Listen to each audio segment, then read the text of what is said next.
This is the Scrap Metal Commodities Recycling and Economic Report by Benlee and Raleigh Goldsboro Recycling, October 30th, 2017. Happy Halloween.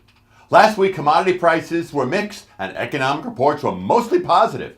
U.S. steel production fell slightly, yet remained well ahead of last year. Production has been almost stable in recent months versus a clear downward trend in the previous 2 years at this point in the year.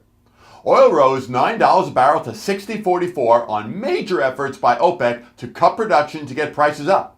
With over $50, we're finally seeing the oil rig count in the U.S. stabilize at rose 1 to 737, which is still less than half the 1609 of a few years ago. Iron ore rose $1.50 a metric ton to $62 on prices that remain somewhat stable on good demand. Prices have been stable at this lower level they hit in the past couple of months. Scrap ferrous prices remain lower. While flows are down into scrap yards, it's not clear what will happen with November prices as global demand remains slightly up.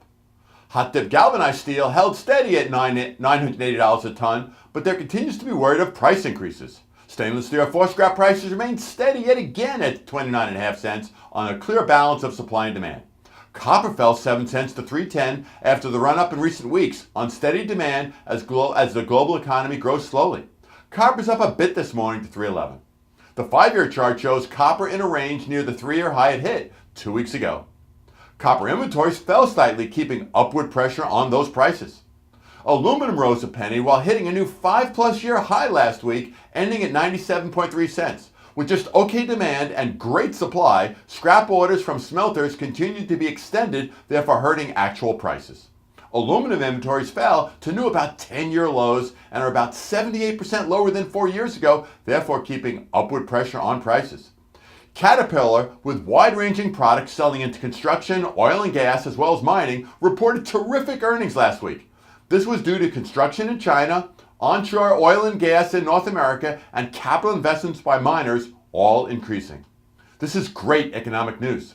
September U.S. sales of single new family homes jumped 18.9% to an annual rate of 666,000, the highest in about 10 years. That was also the highest percentage growth in about 26 years. The good news is this is still half the 2005 high of about 1.4 million, so there is great upside. U.S. GDP grew at 3% in the third quarter despite the negative effect of the hurricanes. This is the best back-to-back growth since 2015, helped by increased exports and a fall in imports, but there was a slowdown in consumer spending.